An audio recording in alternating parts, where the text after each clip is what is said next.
Rebel Force Radio presents Star Wars Cantina. Where are you going, Master? For a drink.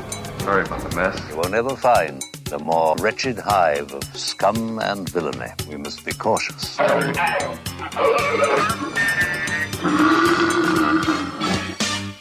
Hello? Hi, Charles. Yes. How are you? This is Jimmy Mack along with Jason Swank on Rebel Force Radio. Well, how's that? That's great. Wonderful to meet you, Charles. Thank you for taking the time. You're welcome. Now, am I wrong to assume that this is something of a rare interview? I don't really see too many interviews with you out there. Let's put it this way. There haven't been too many interviews. More people are getting interested, but they are mostly print interviews. Oh, I see. So it's not because I don't think I've ever even heard your voice before. No, you probably haven't. I mean, the only places I can think of it is I did a 60 Minutes, which nobody seems to know about in Star Wars, and I did a few radio shows because I used to do radio at one time. Really? Now, where'd you do radio? KPFK, and do you know that station? Is that out in L.A.? Yeah. Yeah. No, I don't know that station, but what kind of station was it? It's a Pacifica station, like KPFA, and I can't remember the one in New York. And I used to do a show on movies. Oh, how interesting. And then you got into movies as a publicist primarily. Westworld, was that the first film you worked on? Oh, no. The first film I worked on was a David Lean film, Ryan's Daughter. And 3 years later, it was Westworld. In between, I worked on the first science fiction film I worked on was No Blade of Grass, the Cornell Wilde film. And the other films were mainly films like Pat Garrett and Billy the Kid and a couple of Paul Bartel films. And, I don't even remember them all. And I did worked on the American release of Get Carter. Get Carter. And then that was the film they remade back in the 90s, I think. Or is it Sly Stallone remade it. Yeah, right. He didn't improve it, but by any means. It's considered the greatest post-war English gangster film.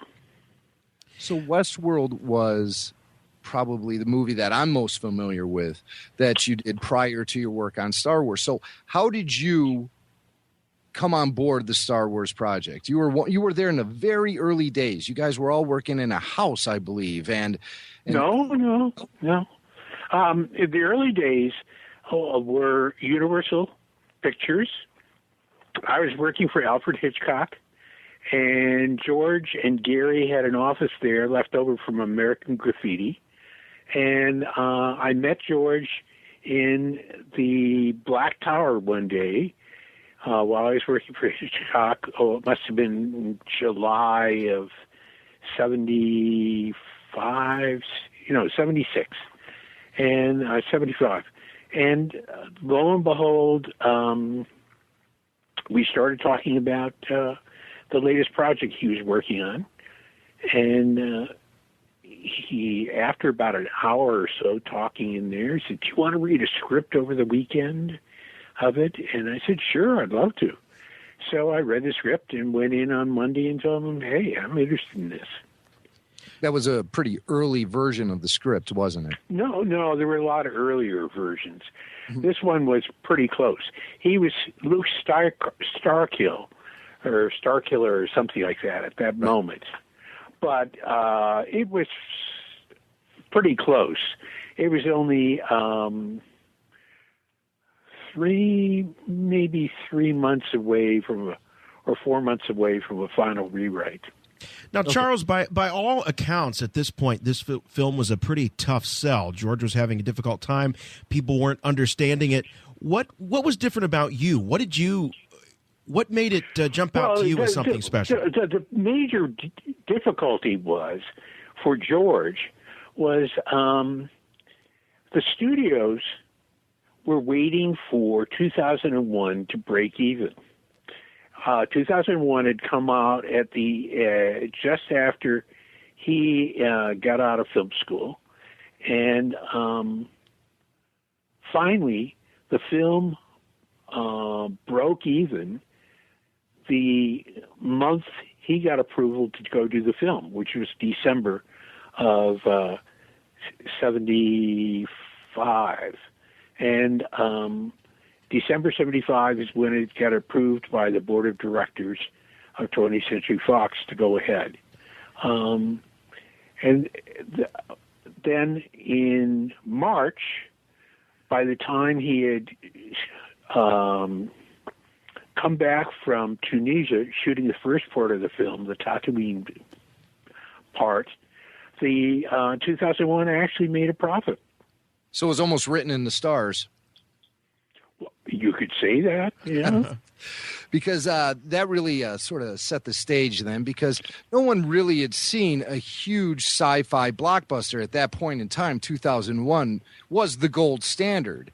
And it had just broken even, what is that, like 5-6 years after it had been initially released. So right.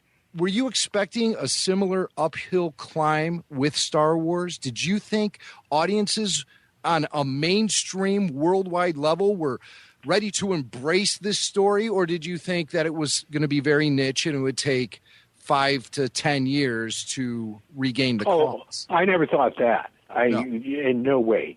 One is, when I got hired at MGM, I worked with the person. My boss was the guy who had done the campaign for 2001. So we used to have quite a few conversations.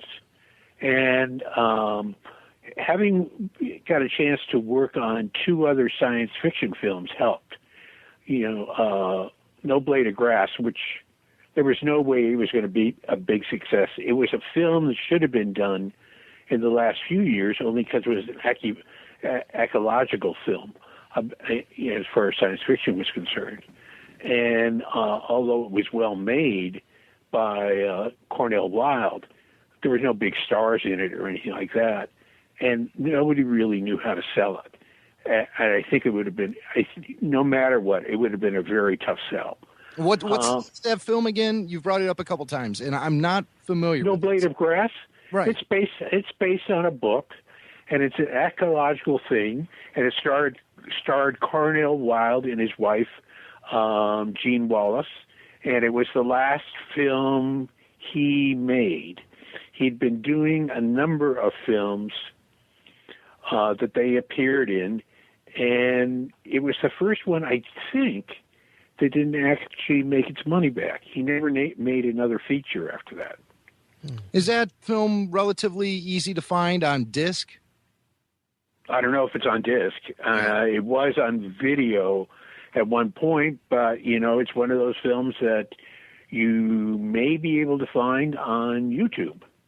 Oh, okay. Yeah, that's a good idea. So we'll look for that. I mean, as a science fiction person, I look to YouTube to get my science fiction films. Well, I've got a great collection of foreign science fiction that I've been able to download over the years. Now, Charles, with something that's very interesting to me is how common is it, especially in that time, to have a publicist on a film before it had even gone in front of the cameras, before there was even a deal with a studio? No. There was a deal with the studio. Okay, so the deal with 20th Century Fox was already in. Oh, yeah. Okay. I mean, you got to remember, when you do a film, the film, let me back up so you have some understanding of this. I came on in, I worked for Hitchcock in the summer of 75, and I came on to the film in November. But I was asked by 20th Century Fox to do 2 favors for them. Although I'd worked for Hitchcock, they asked me to go out on 2 different films to prove I was worthy to 20th Century Fox. And I went on a the original version of the Buddy Holly film, which quite sadly I went for a week and they closed it down, and it had some of the most beautiful footage ever shot for a rock and roll movie. And then I went out, my next time I went out was in November, and I went to a Jonathan Demme film that he was doing for 20th Century Fox and Roger Corman. And it was with Scott Glenn and Peter Fonda. And I've never seen the film. I've really been meaning sometime to try to hunt it down and look at it, because I like Jonathan Demme's work. And I had met Peter Fonda when he did Easy Rider. So I was really interested in the film, and the week I spent on it, it looked pretty good. It was done in Arkansas, just outside of the University of Arkansas, in the town there, and Jonathan is a pretty easy person to work with, and it always comes up with interesting things. So I suspect it's really worth digging up and looking at it. What film is that? The Demme? I don't remember the name of it. I'm just telling you who's starring in it. It's Peter Fonda and Scott Glenn. Peter Fonda, Scott Glenn. Because I am a big Jonathan Demme fan. He's done some fantastic films. Stop Making Sense. And it was the last film he did for Corman. Looks like Fighting Mad. That's the it. name of it. Fighting You've got Mad. it. Yeah. Fighting Mad, 1976. So this is your road to Star Wars, a Peter Fonda film directed by Jonathan Demme called Fighting Mad. An Arkansas farmer stages a one-man war against corrupt land developers who want to evict him and his neighbors from their farms for real estate. Hey, that brings it sounds just like they revived one of the old Western stories about the sheep herders and the cattlemen. It sounds just like the evil empire with their Death Star going around blowing up planets. Right. Anyhow, it was fraught with a few problems. Jonathan, who had been a publicist, knew better, but he didn't follow his instincts. He went and did his publicity story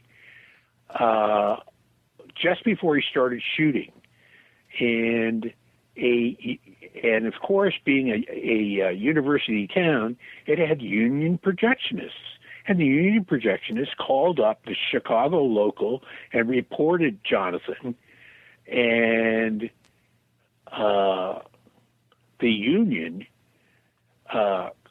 came down on 20th Century Fox, and it went from being a non-union movie to a union movie, which meant that Corman must have gotten really pissed. And it got made, but it just, cost a lot more because of going union. But the one thing about it is his favorite cinematographer, Tak Fujimoto, got in the union that way. Well, at least it worked out for somebody. So, right. So that led you then to working on Star Wars. This was 20th Century Fox, right? They wanted to test you out and then put you on. They tested me. I mean, they knew I had been working for Hitchcock.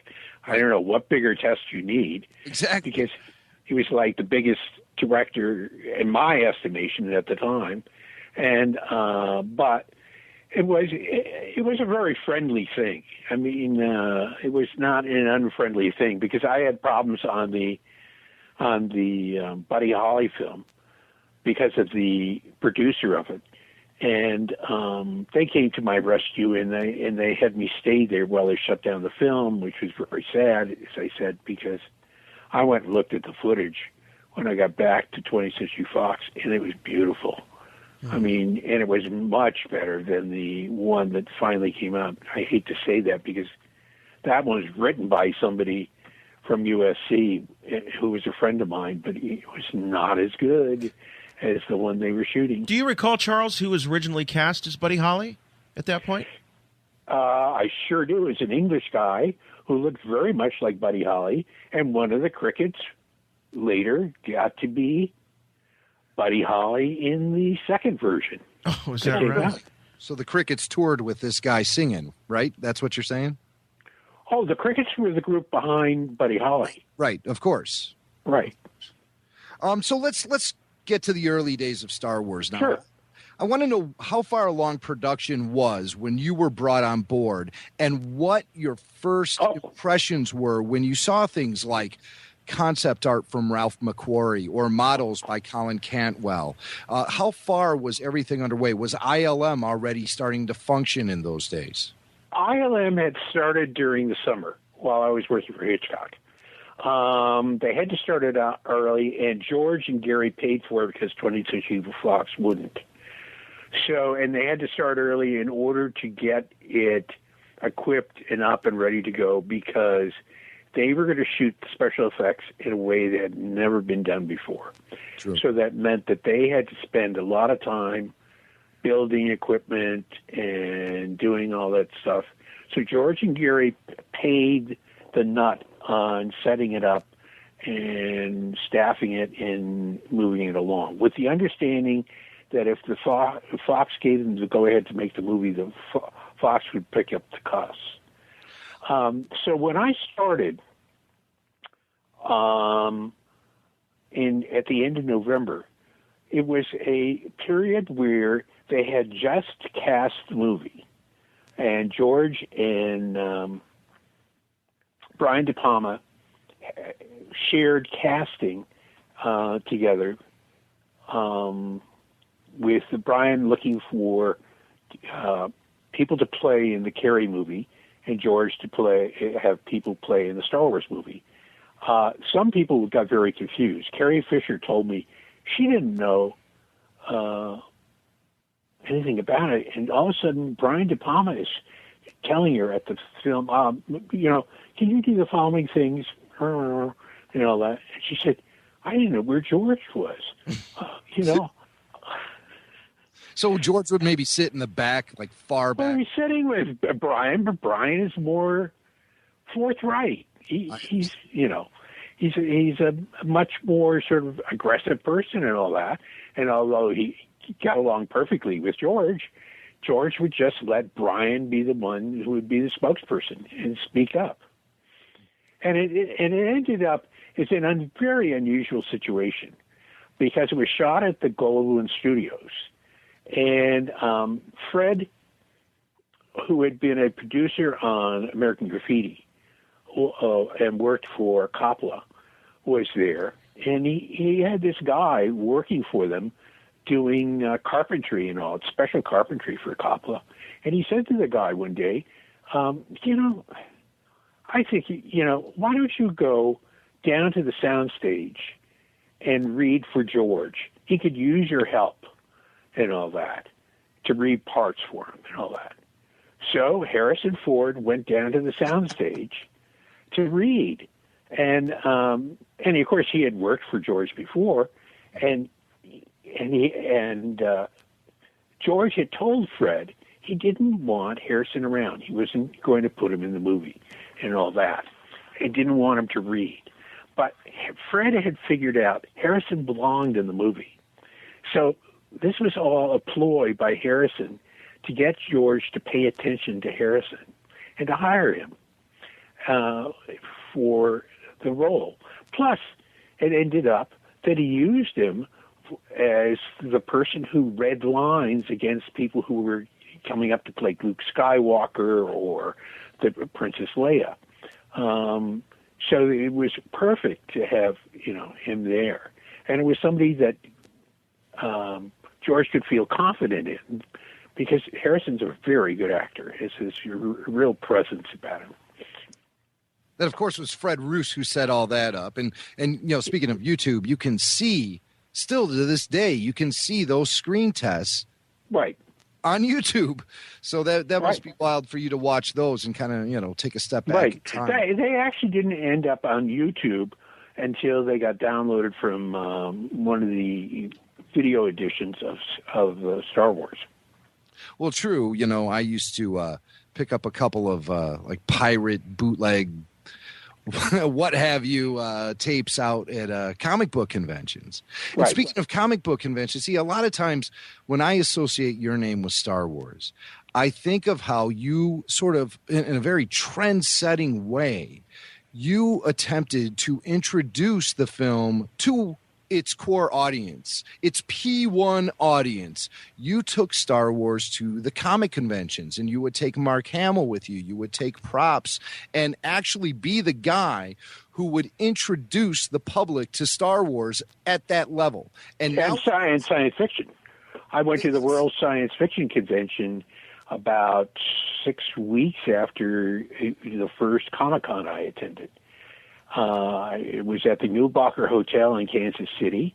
The Republicans had vacated there 2 weeks before with their nomination to run in the November election. And it was a really interesting case because they'd never had anything there before. My friend Mike Kaplan had talked about taking 2001 there, but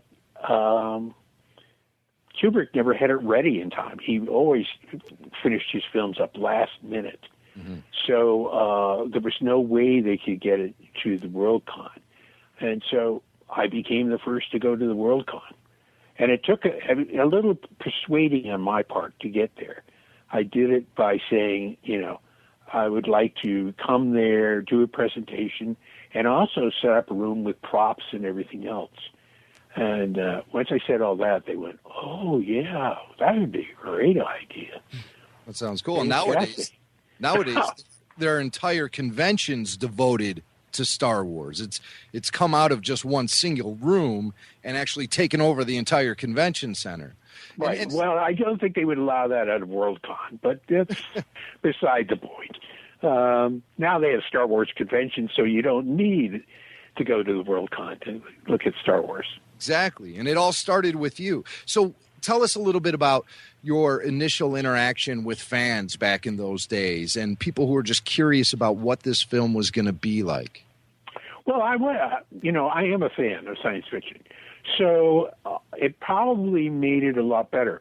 And also, Michael Crichton wouldn't let me go out and promote the film at science fiction conventions and all that.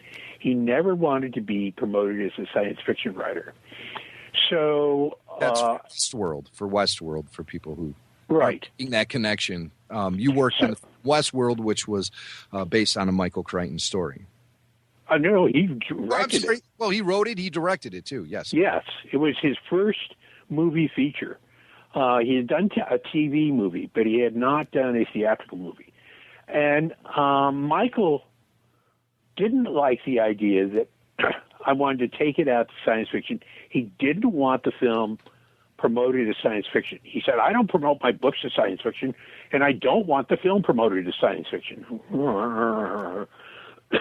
We had a lot of arguments on that film.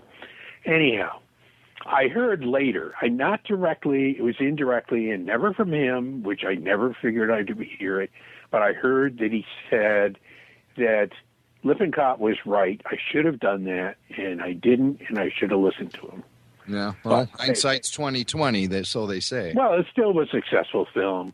I mean, they did a sequel of it that wasn't any good. I mean, Michael didn't direct it, and everything came out okay. So I can't, say that. I think he learned a lot. So Michael was a very stubborn guy. I had another incident with him. I knew something about running tabletop editing equipment, which was just being introduced on the West Coast.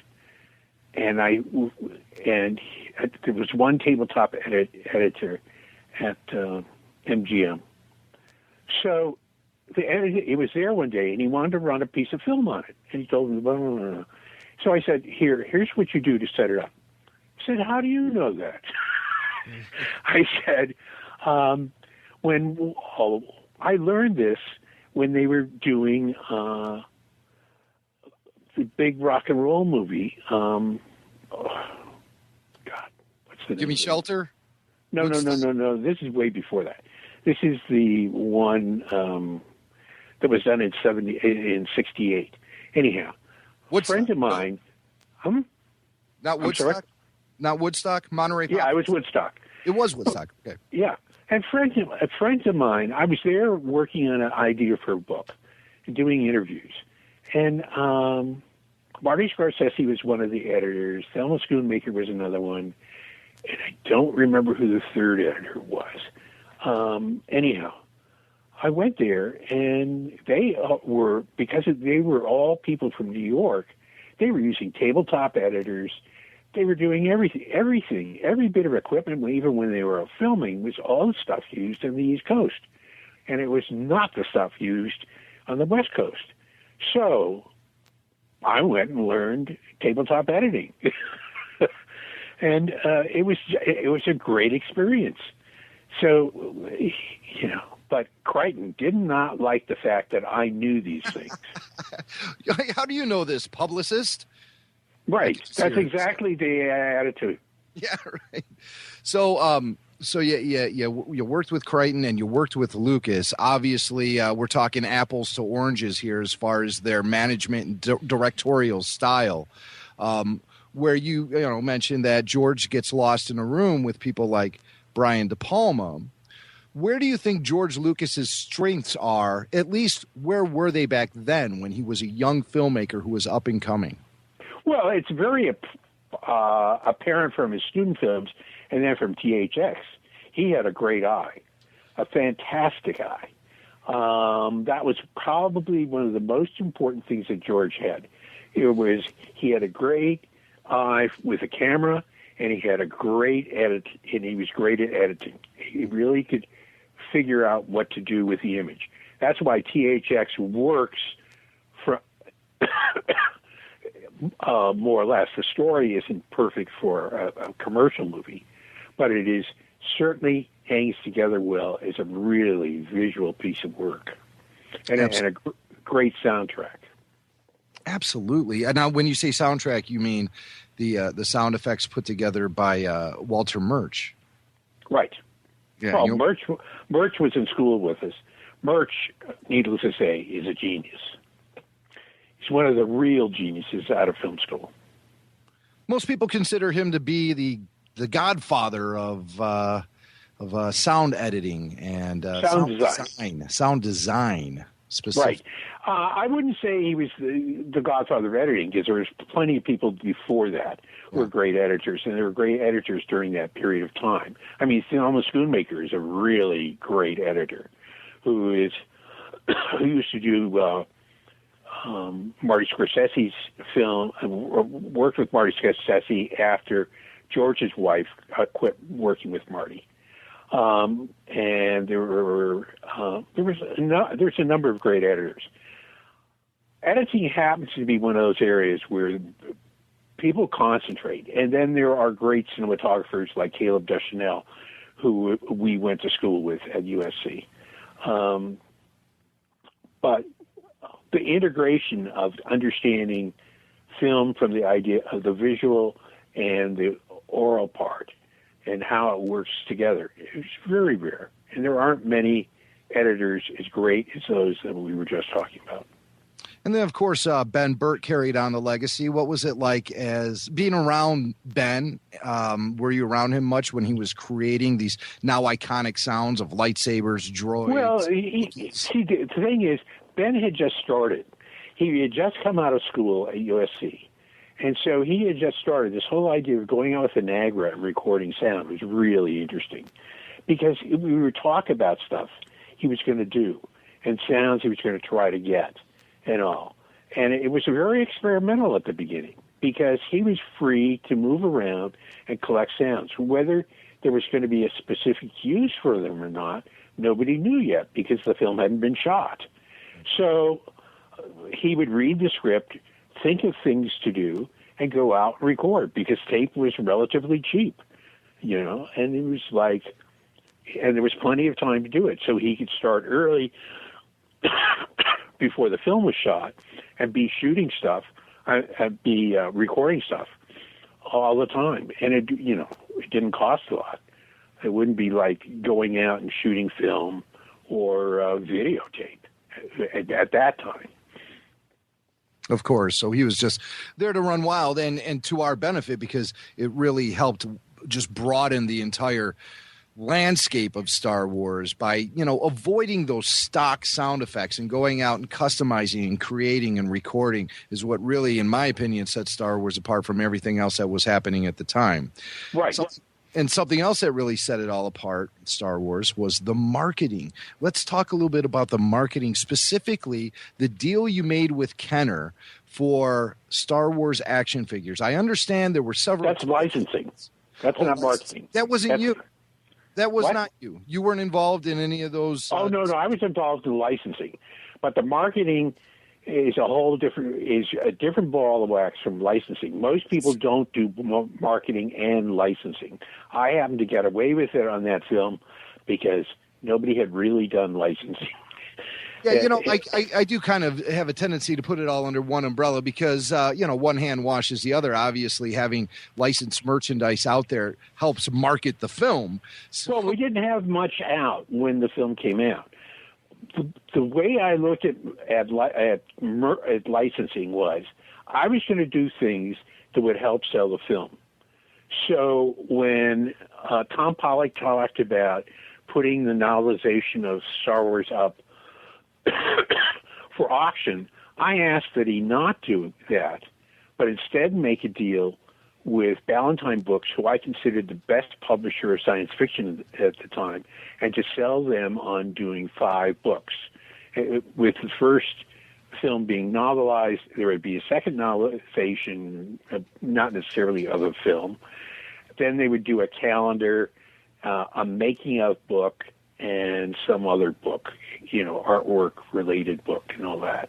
So he went to Ballantine, and we were very, very lucky because Lester Del Rey's wife, Judy Del Rey, who was one of the most brilliant editors in the science fiction world at the time, Ballantine was so impressed with her, they gave her her own imprint the week we went there to do the deal. So Del Rey Books did 2 books, I think, prior to that, and she had signed up Alan Dean Foster as a writer, and we were the first film to come out as a Del Rey with the Del Rey imprint. And my deal was that they had to come up with a film after around Thanksgiving of the next year, so that it would be about a 6-month period before the film was released, in order to get some headway in the bookstores and all that. We'd be in for Christmas and then throughout the spring and all that. So with Alan Dean Foster on board and Star Wars on board, it's easy to see how the two came together. Foster ghost wrote the novelization, even though George's name appeared on the cover, and then he wrote the follow-up, Splinter of the Mind's Eye, and I believe that's the second novel that you were referring to there. And there's a lot of stories about Splinter. Was that actually considered to be a potential sequel to the Star Wars film? I never knew it was. It was never intended. Whether George ever thought about it as a sequel, I had no knowledge of it. We edited the books in-house with Judy Lind, of course, doing the final editing. But I edited the Star Wars book, and then Carol Vakarska, who is my girlfriend and was my secretary, and she took over as head of publications for Lucasfilm. Mm-hmm. She edited the second book. Carol Titleman. Right. And there was just a write-up about her in Star Wars Insider magazine. So I think a lot of our listeners are probably familiar with Carol and what her role was there in the early days of getting the film out and raising awareness of the film. Right. It should be. She did an excellent job. And she was a very good editor, probably a better editor than I was. So those days of you and her sitting in the office together and strategizing with Del Rey, who would know that it would blow up into something that here we are way more than 30 years later, with hundreds upon hundreds of books with that Star Wars title on it. Do you go out to bookstores and occasionally see all the Star Wars books there, thinking to yourself, my God, I remember when we were considering the first one, and now look at all this? I got to tell you, I avoid that. I avoided like any series I worked on. I worked on quite a few series after that. And I avoid going to bookstores looking at series. Why is that? It is because one is I've seen series fall apart. So I tend not to follow up. And also later when I did other novelizations, I went and choose some off-the-wall writers to do them on purpose. Either they were of interest to me and or they were people that had a reputation. Like there was one film. This guy was an American who had a reputation in Europe, but hardly anybody knew him here. So I hired him to do a novelization, hoping that might help. It didn't help, but that's, you take your chances and find out. So, my whole thing was to keep things moving in the science fiction world. And it was behind the scenes. And you didn't always get a chance to do stuff. Like, one of the other novelizations I did do was the Flash Gordon movie. And I hired Art Clover. And Harlan Ellison was so elated. He said, any script I have ever written, and you would like to take it out, to try to get a film made from it, I will give you a free option for bringing Art Clover on to write the novelization. Did you ever take him up on that? No. I mean, I'm friendly with Harlan and all that, but no. It wasn't the case where I dislike Harlan's writing and all that. I never thought about it, and I prefer Harlan as a friend and not as a fractious enemy. He didn't like Star Wars. No, he didn't. He didn't like City on the Edge of Forever either. The way it turned out there on the original Star Trek series, very famous feud there. Can be a difficult guy, but certainly. But see, he went and apologized to me for not liking Star Wars for some reason. I don't know what it was. Why did he apologize? Well, you're the publicist. That's why he apologized to you. Yeah, but he didn't. I didn't know him at the time. And anyhow, it didn't matter to me. Everybody has their own choice. Mm-hmm. And I wasn't offended by the fact he didn't like it. And I like Harlan.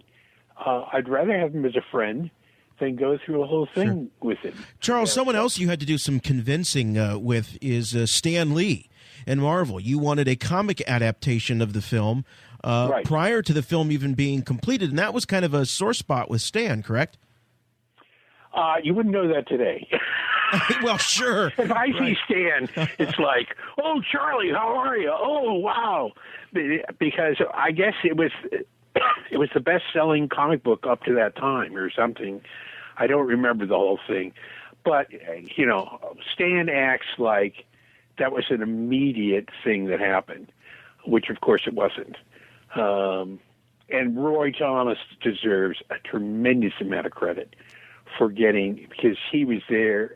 I went with him to the meeting with Stan Lee because Stan wasn't going to have a meeting with me, and he set it up. And Roy, who's a great person, really came through.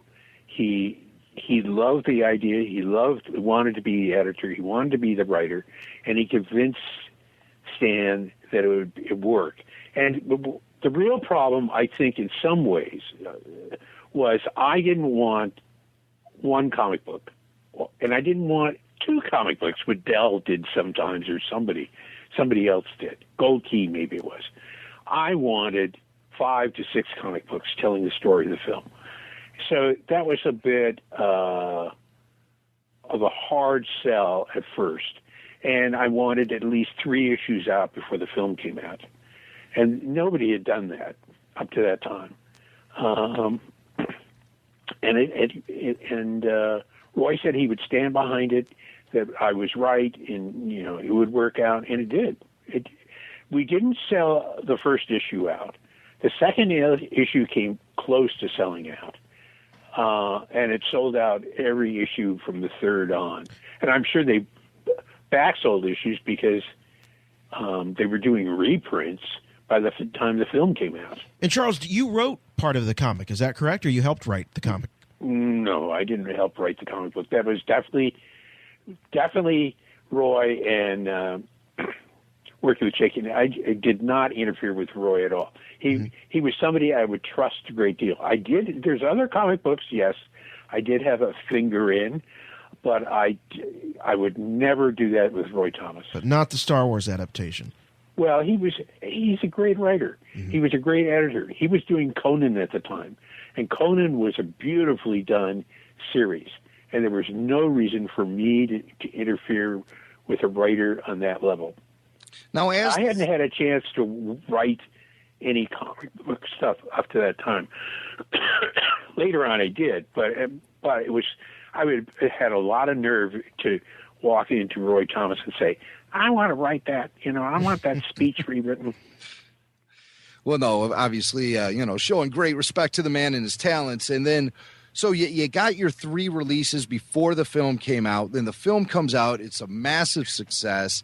And the final 3 issues of the adaptation come out. And then they decide to extend the story beyond issue 6 and go to issue 7 to continue the adventures of Luke Skywalker and friends. They had the right in the contract.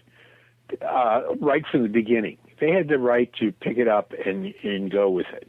And the real thing is, that's another thing that Carol became involved with, was overseeing the comic book. I don't think she ever interfered with them. She might correct something that didn't gel with, with where characters were or something like that. But she did not interfere with them at all. She was very good about that.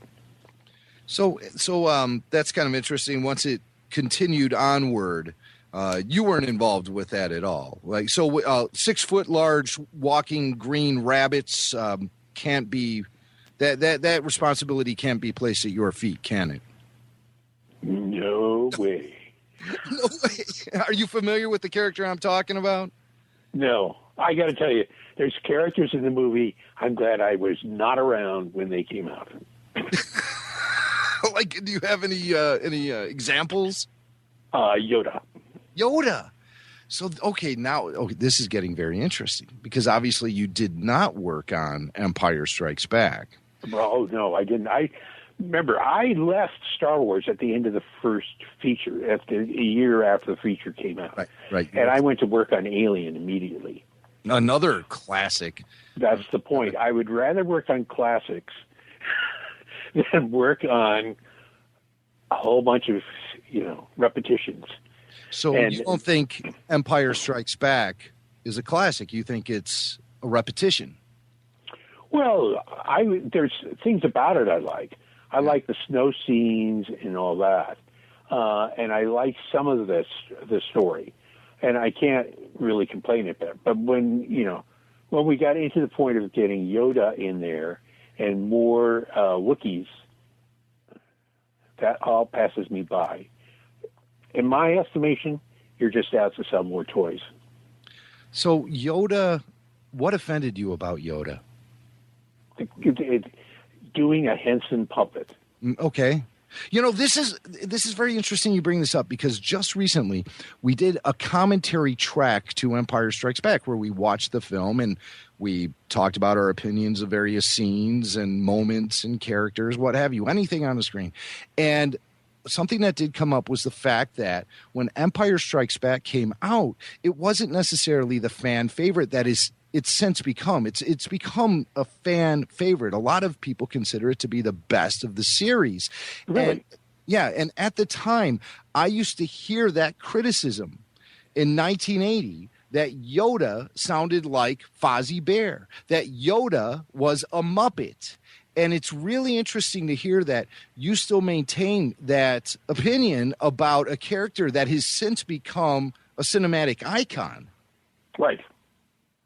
Yoda. Because I think the whole thing was Star Wars changed from the concept that was seen in the first film, and it eroded away over a period of time, and I think it's just one of those things. That's why I tend not to work on sequels. I think the Alien sequels are very interesting because I hired, in many cases, really good directors.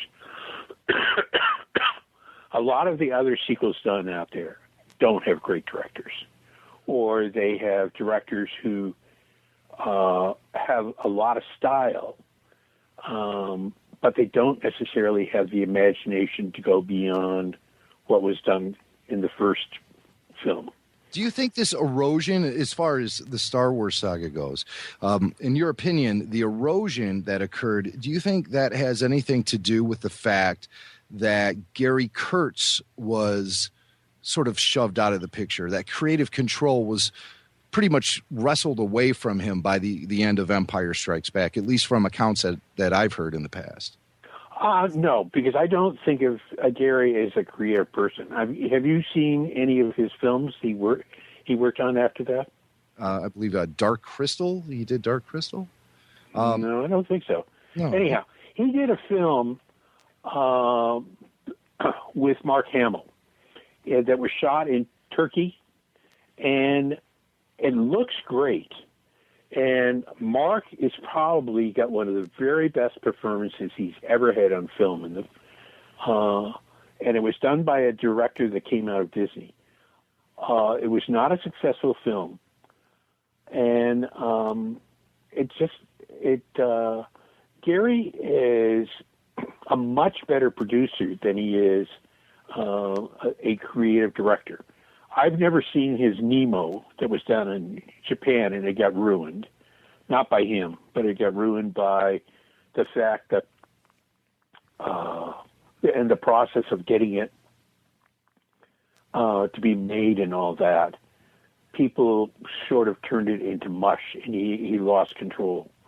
But Gary's had a lot of problems trying to do other films.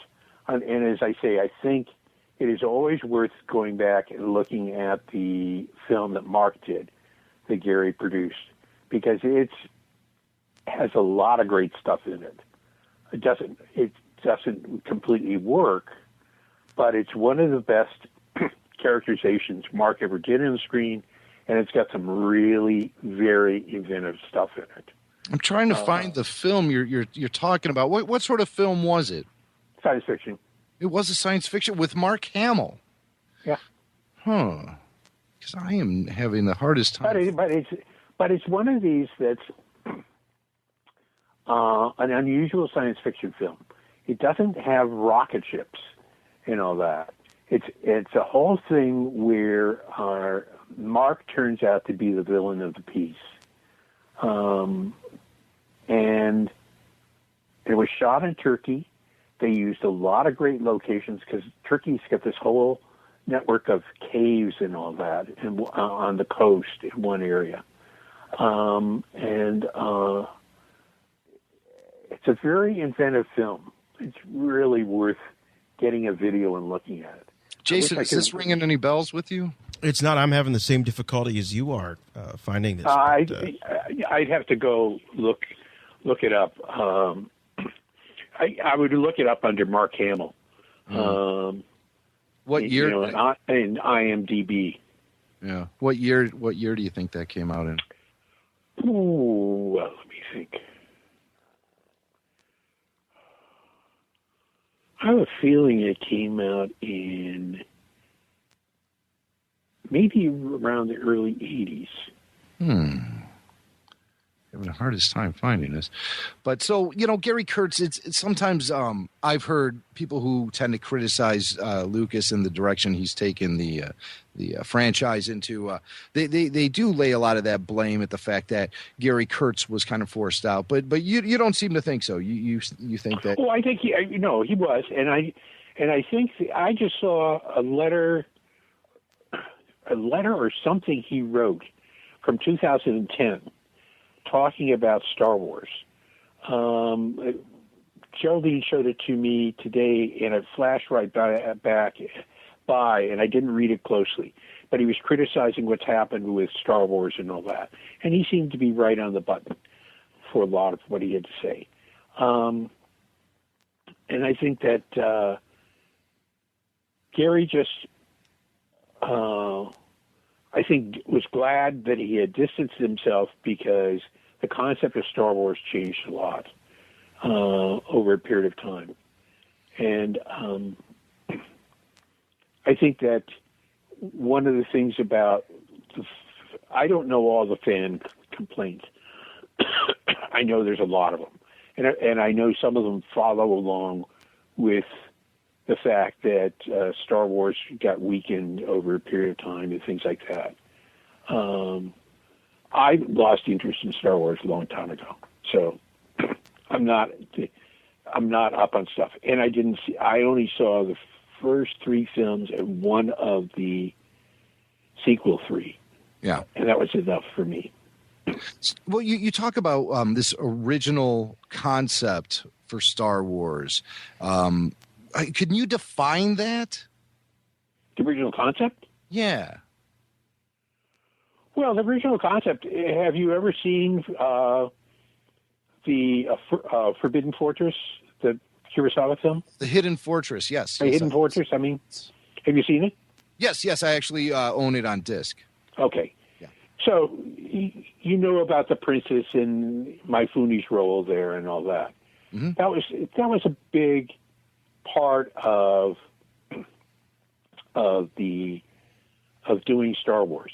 It's getting a character with the feisty princess and having somebody who is more or less Han Solo being this sort of tough guy along with the princess, talking her down, not necessarily doing what she wanted to do, all that. And I think that was a good choice of characters to pick up from outside. And I think that when you're doing science fiction, I mean, I just looked at the latest Superman, and I thought it was a piece of expensive dreck.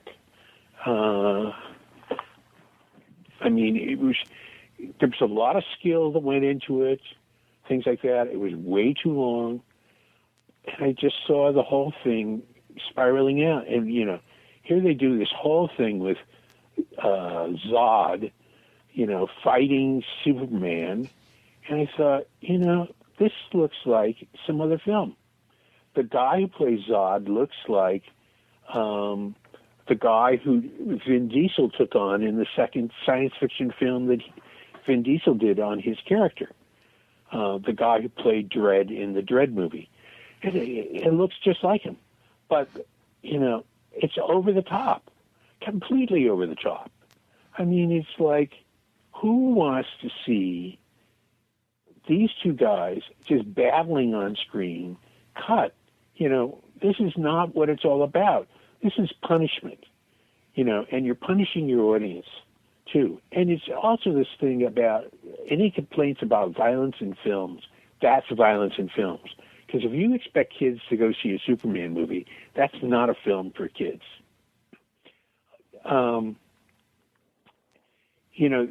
There's only so far you can go making a film. Yet the rest of the Superman movie is definitely a PG film. I mean, there's nothing in there that is PG-13 that I can think of except the violence, which is over the top.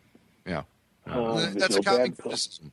That's been a very common criticism of the film, is the fact that it is a little ultra violent, and the CGI does start to hit you over the head a little bit too hard, especially midway through the film. So that's definitely a criticism I've heard of the film,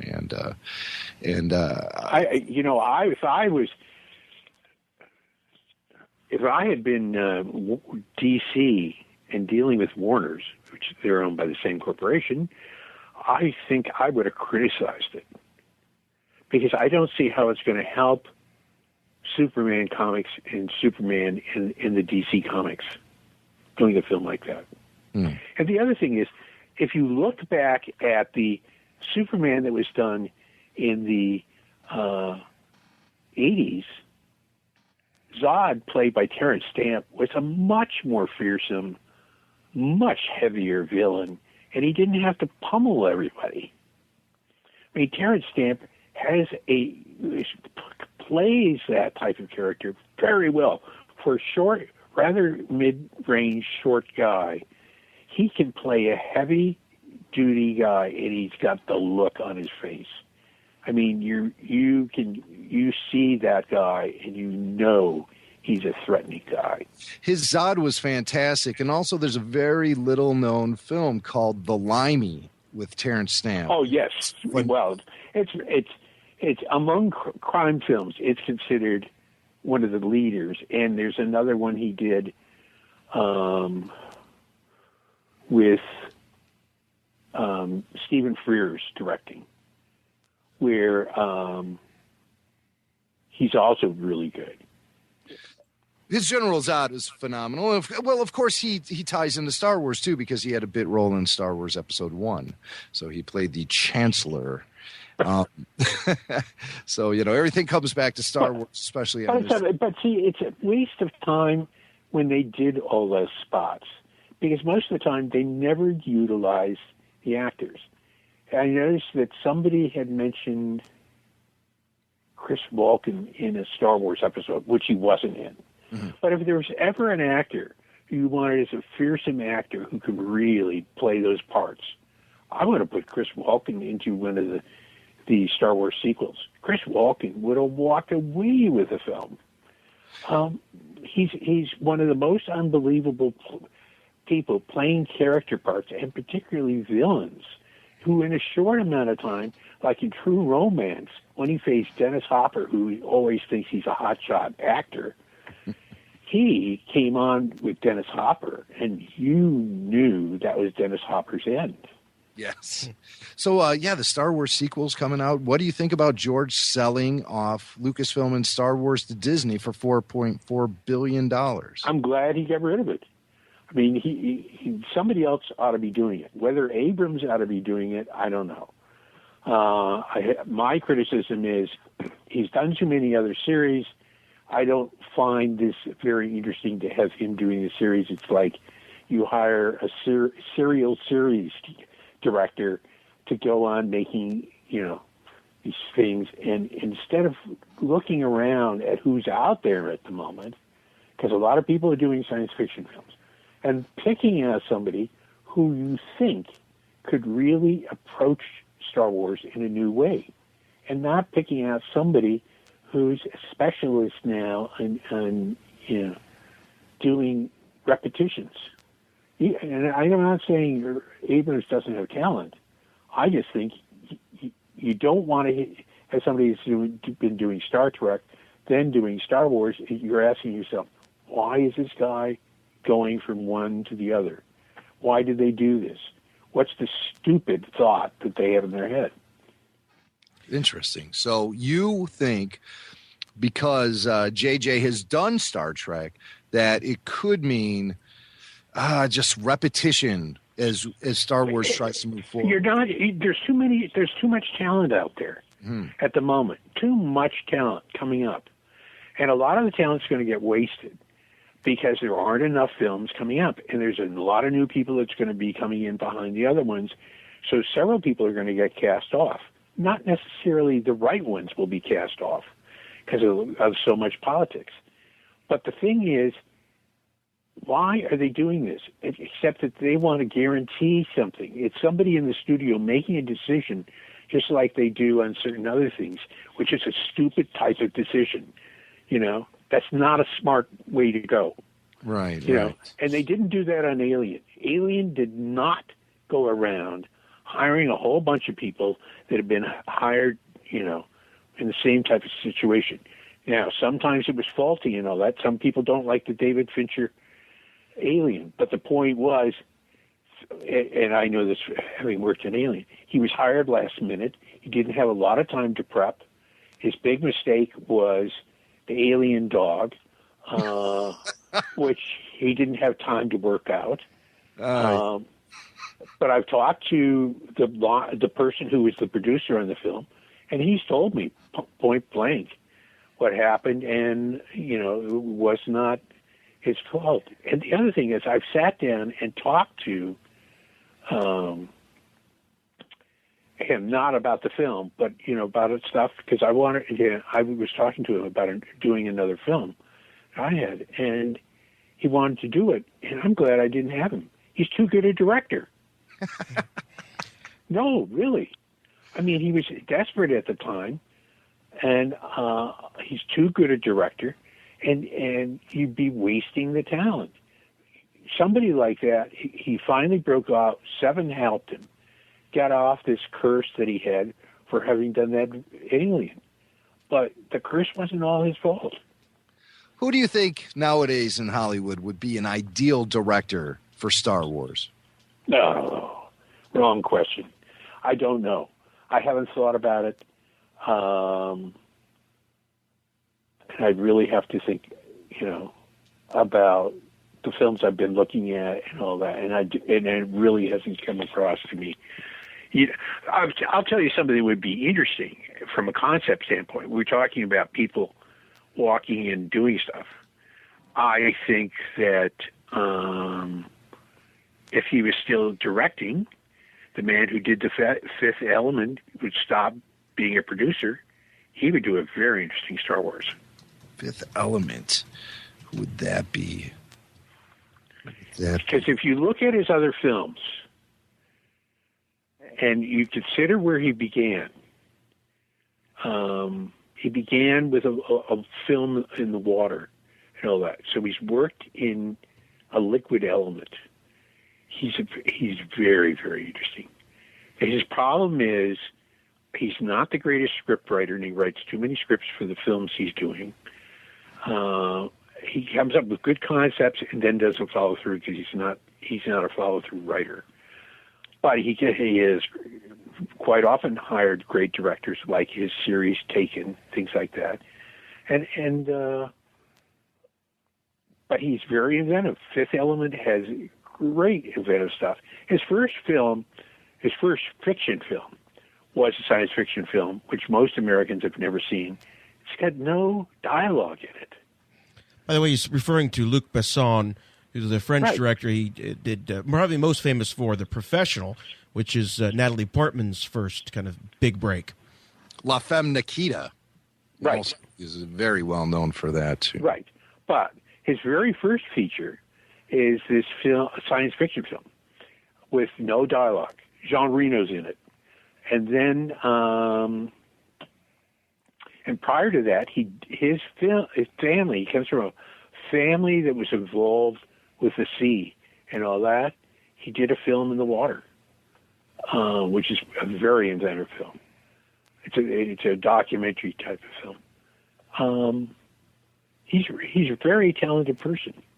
Back in the early days of Star Wars, did George Lucas ever discuss sequels with you? Did he ever lay out a game plan? No master outline, nothing like that. No, I don't even personally. I don't think he had an idea of a follow-up.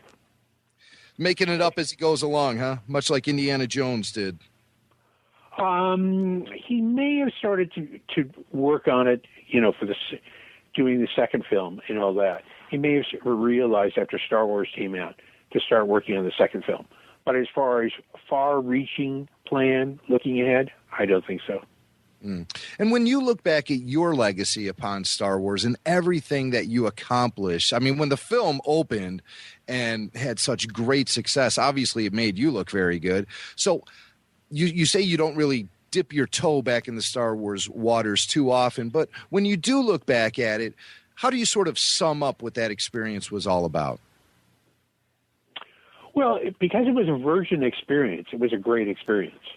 And it also gave me a chance to do things that I hadn't been allowed to do before. Like, the stuff I couldn't do on Westworld, I could do on Star Wars. And it also, having worked with Hitchcock, which was one type of film and one type of director, I got to change direction and work at it. I like new experiences, which is why leaving Star Wars, going to work on Alien, they called me up, 20th Century Fox, and said, will you come on Alien? We're having problems with it, and we want you to look at it from two standpoints, what's going on in the production, and also to consider what's going on from the marketing standpoint. And then tell us if you're interested in working on it, tell us, and all that. And I read the script and said I was interested in definitely doing the marketing on it, but I would tell them about the rest of the stuff, when I got there, because they were having some problems. And what happened, and most people don't know it, is the person who played the part that John Hurt has had diabetes. And he was an English actor that had a good reputation. He had starred in Macbeth for Polanski and all that. And I don't know exactly what happened. I've never learned. I never really wanted to know, but he had some sort of diabetic attack or something happened, and they had to replace him in the film. And it was just one of those things where the studio gets upset, sort of not as upset as they did on the film they closed down that I worked on. But, 20th up to that point of closing down the Buddy Holly film, hadn't closed a film down in years. Probably hadn't closed a film down since Cleopatra. Wow. And that just really blew their mind. So that there were several times they questioned Star Wars after the shooting in Tunisia. They questioned Alien. They just began to be more aware of how they were spending money and what was going on. And Charles, do you recall the first time you started to see clips from the film as it was being shot, and did it match Star Wars? Yes, and did it match? No, because I didn't go to screenings of that. Usually, I was involved in other stuff with Mark and Harrison and all that. We spent a lot of time together in England. So I didn't bother about that. And nobody asked me, and I didn't say, let me go to screenings. Some people are more open about it. Others so you aren't. haven't, well, you've seen the film. Isn't open about it. So, and it didn't bother me one way or the other. Okay. I guess what I mean is, here you are, you're marketing the film. You began marketing the film before it went in front of the cameras. At what point did you first started actually seeing footage coming in of the film? Well, see, I could go over to ILM and look at stuff. And did you? Yeah, over at ILM, what they were doing? Yes, because I got to know the people at ILM, and there were several people there I liked a lot. The guy who was head of the animation department, who came out of Cal. He was a brilliant animator, even before he got to college, university. But he died soon after working on Star Wars. It's a very, very sad story. He was probably one of the most brilliant people to come out of animation out of the film schools in L.A. Really unbelievable guy. And he gave a lot of himself to that animation. You wouldn't know it because the animation mostly had to do with creating stuff where where they would erase stuff or do stuff in a way that had to do with the special effects and all that. But he had a very talented crew, and he really gave of himself to it. And he's never gotten a lot of credit. What's his name? People. What's his name? God, now I can't remember. I can see him in my mind, and I can't remember. Well, that's unfortunate. He died in a very freaky accident. Really? Yeah. Yeah, he was in a bathtub, and the house caught on fire, and he got trapped. Wow. That's horrible. Well, we'll do some research and try to find his name, because we understand that was a long time ago for you, and you've worked with so many. I knew him pretty well. That's the worst part. Is I knew him pretty well. Yeah. Well, that's we're sorry for that loss, even from way back then. But so when you would go to ILM and you would be seeing these early final cuts for the special effects, things like... No, you didn't see final cuts at all. You were seeing work print, and you were seeing work print joined together, things like that. Or you'd see, or you'd watch a shot actually being made and all that. So you would get the gist of it, and you'd see that. But it wasn't like going into the editing room and looking at stuff. And I didn't do that, because I get a better sense of what it was by watching the new equipment they had for making the models move and shooting them and all that, since it was done in a completely different way from the way 2001 was done. And it really gave you a much better feeling. You were part of it. I mean, to think that 2001, Stanley Kubrick shot it on film that he then put in the freezer, and and he would take and do several different takes of it, put it in the freezer, and not process it till later and take a look at it. It was a whole different thing, because he only had to. He didn't have a way of following the stuff the way they did on Star Wars. And Stanley, being a perfectionist like he was, he came out lucky. I mean, he really had gone to work and figured out what he was going to do on 2001 ahead of time, so that he really aced it. Brilliant man. I believe the name of your friend, who was a visual effects producer on the original Star Wars, I believe his name was Adam Beckett. He sure was.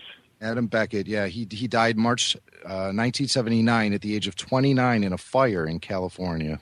Right. Yeah. So, here's a little bit of trivia about Adam. According to IMDb, he was the stepbrother of Michelle Phillips, Mama and Papa's fame. I never knew it. Never knew that. I mean, it never came up. I really wonder how well he even knew her.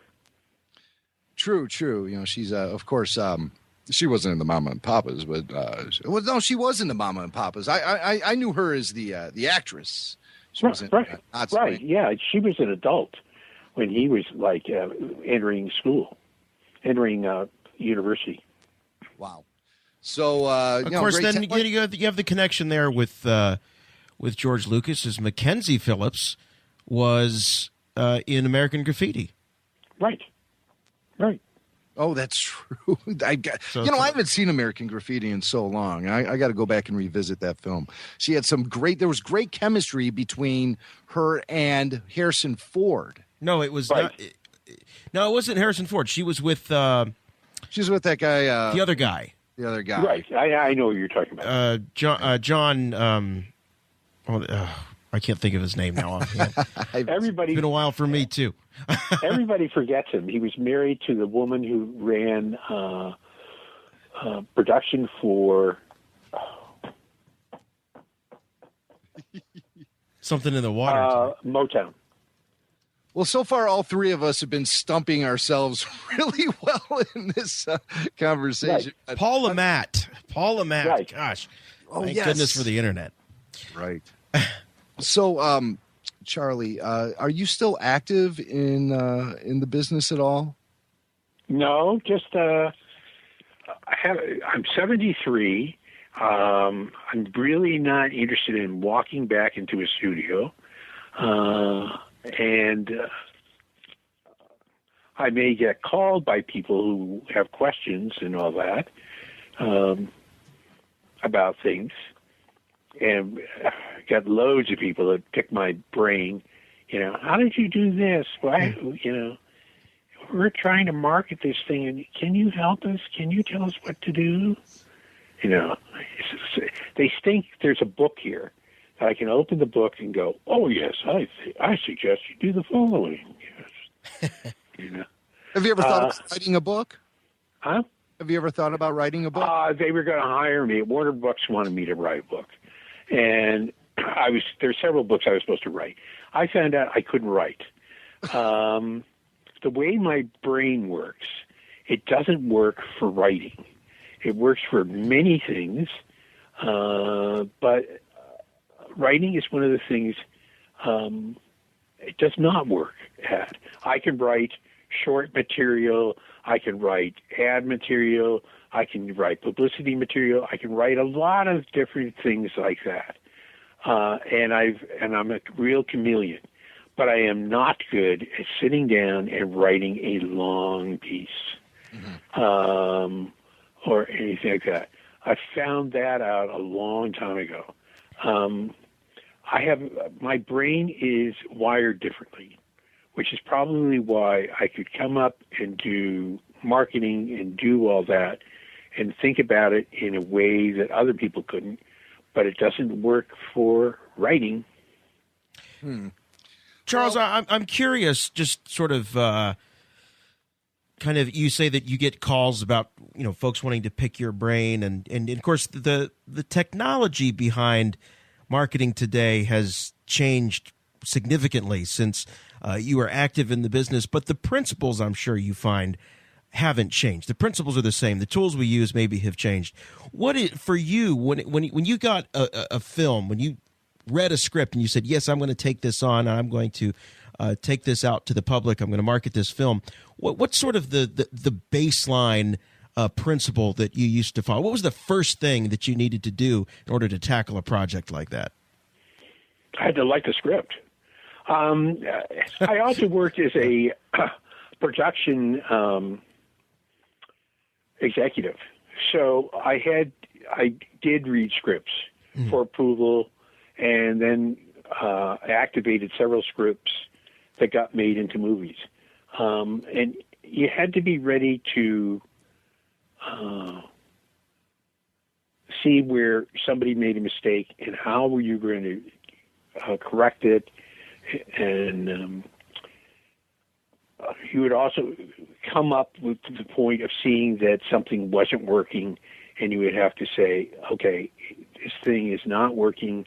We should either pull the plug or do something, And it's a tough thing to do, and a lot of studios are not great at it. People are great at making deals. They aren't great at following through and correcting stuff and dealing with it. And it's the other reason I found that I didn't like producing, because I found I had loads of interference from people telling me what to do who didn't know diddly pop. And I really got very disturbed by that fact. I really liked working on smaller productions, and I'm sure that's what Gary liked too. Was working in smaller productions, because those he could follow through on and deal with. Bigger productions, the more influence. There was a lot of animosity that appeared in the post-production of Star Wars.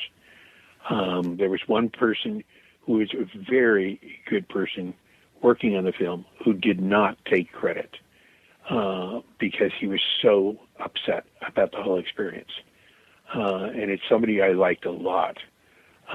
It's it's just, it can be a really taxing situation. Well, especially back then, we take the technologies for granted so much when it comes to filmmaking today. And there was a lot of dumb luck as far as Star Wars is concerned. There was a lot of fortunate accidents that happened at the end. When it all came together, it was something magical. And nowadays, as you made reference with the Man of Steel movie, sometimes technologies can be abused a little bit. But in those days, you guys were just putting it all together. Whatever way worked was the best way. And it was really revolutionary in the fact that filmmaking was just right on that starting point of really technology taking off, and Star Wars was there to propel it into the whole film industry into the future as far as visual effects goes, and even the way films are made, marketed, licensed, you name it. And Charles, you were there from the very beginning. You're no friend of Yoda, but you're a friend of ours here on Up First Radio.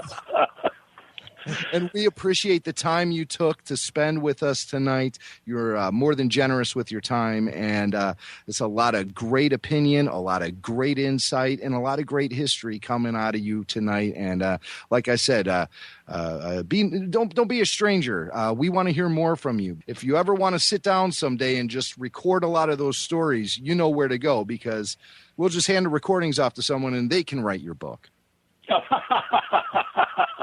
How's that for a pitch? That really is a pitch.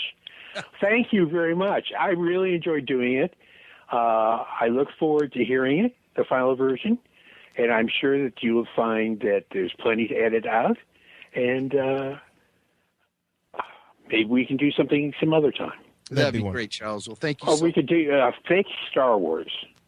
A fake Star Wars? Yeah.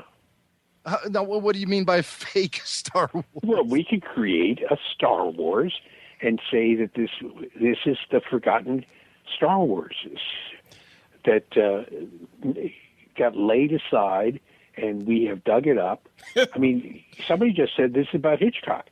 They have dug up 5 films of Hitchcock, and they're just putting them together right now. This is early silent films. There's 4 or 5 romances they found, the British Film Institute. And that, you can say, well, we found this footage and all this, and we're digging through it right now. It's the Blair Witch of... I love it. I love it. What a hoax. Right. Fantastic. Well, it is. What do you got? And it would be good for the Star Wars fans. Oh my God, fans would love it. So let's go down into your basement and dust off those reels you've had sitting down there for the last 35 years. Let's dust them off, make them into DVDs. The Lippincott cut. The Lippincott. There you go. I love it. You guys aren't the only marketing geniuses on the line here. Charlie, thank you so much for spending time with us tonight. Oh, you're completely welcome. These are great. Thank you very much. Take care. You, sir. You too. Bye. Bye. Rebel Force Radio.